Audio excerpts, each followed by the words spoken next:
I want to take us back from the looking into the future of blockchain technology and things like that, and into looking into the right now and the problems that we have in C2C vehicle transactions. We at escrow.com deal with these transactions all the time. So we're the largest online escrow provider in the world.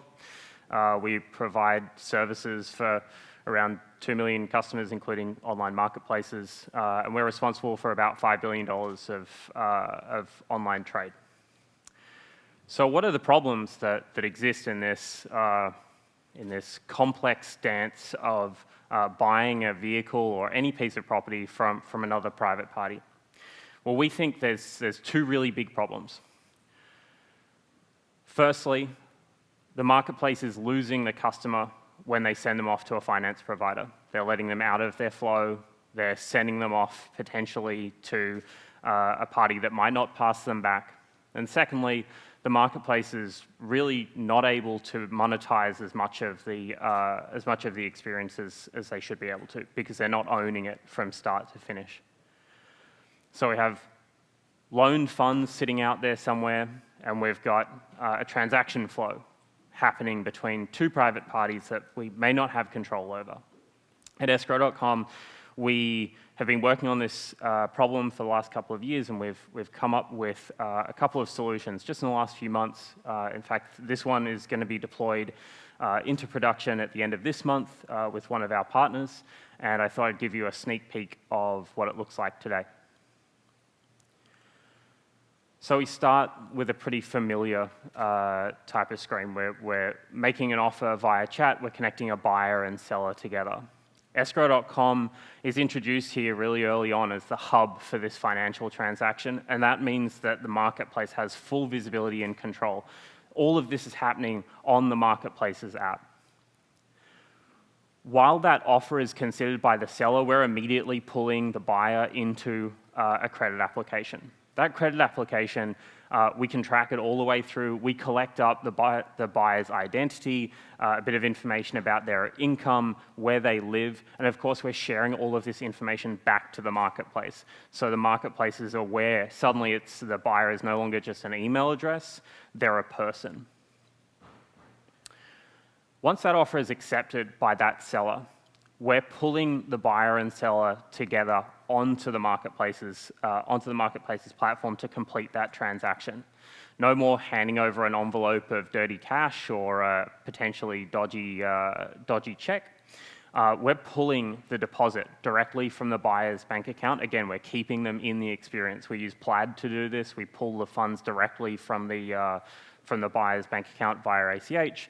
The deposit in via ACH, and then we're pulling the remainder of the funds from the credit provider directly into that escrow account. And that escrow account, it's spun up immediately. It takes us a few seconds to create one of these accounts. It's held in the name of the buyer and the seller, so both the buyer and seller are protected the whole way through. And again, we're keeping them on the marketplace's app. The seller's going to upload their ownership documents. This allows us to check for things like bad vehicle history, if there's a lien or encumberment on the vehicle, something that we'd want to know about before the keys are handed over. And we can step in and stop a transaction if we think that there's something dodgy going on, someone's selling a stolen car or something like that. Then it comes to the fun part. We've got the buyer and seller together. They're ready to exchange the keys. The buyer's going to go ahead and do their own inspection of the vehicle. They can bring a mechanic along if they want to, but ultimately it's up to them. Are they happy with the car? Does it match the ad that they saw? Assuming it's accepted, we're going to release those funds out to the seller, but most importantly, we're going to release the cut out to the marketplace. This takes us away from just selling ads, just selling boosts, and it takes us all the way through to being a part of the transaction, taking a percent. Our vision is to get marketplaces to make the same amount of money out of a C2C transaction as they would out of a dealer transaction. Finally, we're pulling that buyer and seller back into the app once they've handed over the keys. We're getting the seller to digitally sign the bill of sale. And we're keeping a record of all of those documents on the Marketplace app. That's the hub to go back to. If you want to find a piece of information about your vehicle, it's right there for you. And that's the start of the ownership journey. We believe by unlocking this transaction information, the financing information, and sharing it back with the Marketplace, that ownership journey can be owned from start to finish. That means snow tires in the winter. That means insurance and extended warranties. All of those high margin parts of the sale that were previously only available at a dealership now are available in a C2C transaction. Now, it's a pretty quick presentation.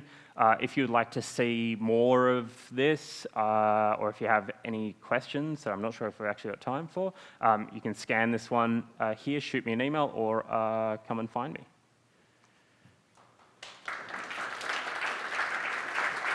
I'm pretty sure that Jackson. I'm pretty sure that was the fastest presentation at this show. It was, but also incredibly important and interesting. There's no questions on Slido, which is pretty cool, and they can grab you at the next break, which is coming up. Sure. But before you disappear, I have a question for you, if you want to answer a question. What's the biggest challenge in implementing this solution for any marketplace? We make it pretty easy, so you can plug in our API, or we have pre-built screens if you don't want to do that. The real challenge is about the business model. So we're used to just selling ads. We're used to just only interacting with dealers, and those C2C listings were sort of like nice acquisition pieces, like, oh, great, it's a unique car, and we'll connect the buyer and seller. Here's their phone number, and we're done. Being involved in the C2C transaction, you're involved for the lifetime of that vehicle. Now, that's great for a lot of reasons. Those being able to make those post-sale servicing sales, refer them over leads at the right time. I was speaking to Wendy this morning about all of those points in the life cycle of a purchase and where you can interact with them. But it's a new way of thinking about those C2C customers outside of just selling leads to dealerships. Okay. And the last sort of related question I've got around this is how's liability handled? Because there's a car being sold via a marketplace. You've got 100%. You're providing a platform to provide legitimacy to the whole transaction. But where's liability sit? Yeah, you're absolutely right, and that's why we always have an inspection done by the buyer. That inspection by the buyer is the opportunity to discover any of those issues, know that you have an opportunity to open up the doors and the engine and all that kind of stuff, take a look, and that's where that liability transfers over to the buyer for any issues similar to a normal private party sale. Okay, great. Thank you, Jackson. Great. Thanks very much. Appreciate it. Thank you.